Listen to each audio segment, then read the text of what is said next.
The Arctic feels like a world away from the war in Ukraine. But this is a region with its own geopolitical undercurrents and Russian ambitions. Vladimir Putin came to Russia's Arctic Forum and warned that geopolitical battles were intensifying. Example, Donald Trump's plan to annex Greenland. But did the Kremlin leader criticize it? Not at all. Словом, речь идет о серьезных планах. In short, America's plans in relation to Greenland are serious. They have deep historical roots, and it's clear that the US will continue to systematically pursue its geostrategic, military, political and economic interests in the Arctic. As for Greenland, this is a matter for two specific countries. It has nothing to do with us.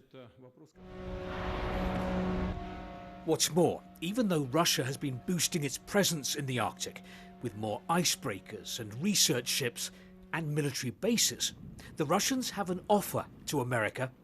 In a region packed with natural resources, there are deals to be done. We are open for investment cooperation in Arctic, and that could be in logistics, that could be in other areas where, again, it's beneficial to Russia and also beneficial to the US. But before deals can be done, the war in Ukraine needs to end. And many people in the West accuse Russia of dragging its feet, of making no concessions or compromise, just laying down conditions. Well, first of all, I'm focused on economics and investment, so I don't comment on political issues. But I think the only thing I can say is that we have a very good dialogue. And I think it's very important the US is trying to understand Russian position. Moscow seems confident that it can woo Washington with promises of lucrative deals in the Arctic and across Russia. And that confidence is understandable when you consider how senior US officials have been repeating Kremlin talking points on the war in Ukraine. In the words of one Russian newspaper headline I saw recently, US and Russian officials are now speaking the same language. Is Moscow surprised?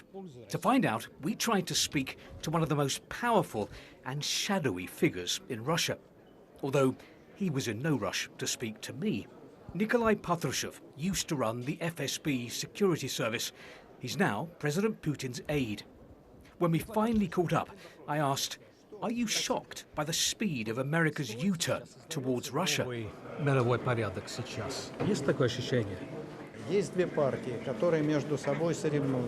There are two competing parties in America, the Republicans and the Democrats.